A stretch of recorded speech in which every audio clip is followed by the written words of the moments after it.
ეთერშია ხაზის რადიო. მოისმინეთ ამბები წარსულიდან. FM 94.7.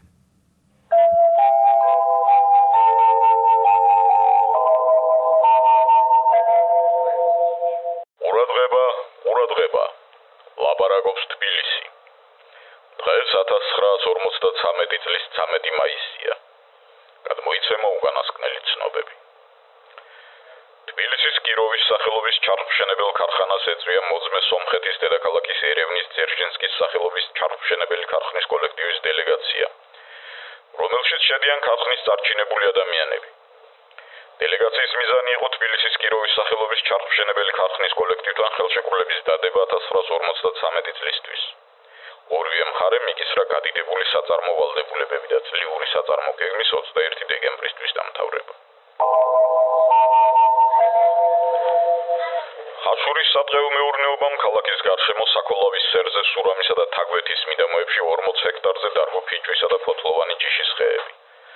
სულკი წელს გაშენებულია 80 ჰექტარი ტყე. ომის შემდეგ ხაშურის სადღეო მეურნეობამ 700 ჰექტარამდე ფართობზე გააშენა ხელოვნური ტყე. მარტო ქალაქის მომიჯნავე მიდამოებში ახალი ტყე დარგულია 175 ჰექტარზე, ხოლო სურამსა და ქვიშხეთში 200 ჰექტარზე. ახალ ხუთწლეთში გეგმით გათვალისწინებულია ახალი ტყის გაშენება 350 ჰექტარზე.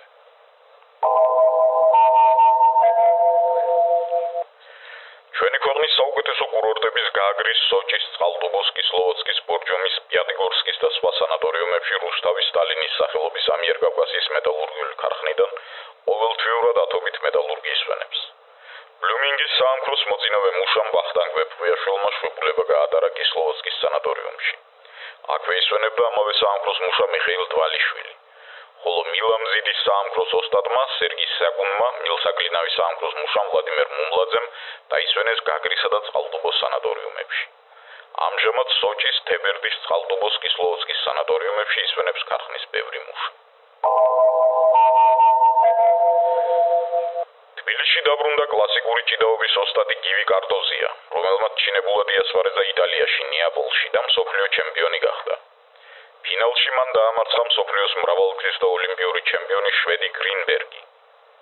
ამ გამარჯვებისთვის საბჭოთა კავშირის ჯანმრთელობის დაცვის სამინისტროს ფიზკულტურისა და სპორტის საქმეთა მთავარმა სამმართველომ გივი კარტოზიას სხვა საბჭოთა სპორტსმენებთან ერთად სპორტის დამსახურებული ოსტატის წოდება მიანიჭა.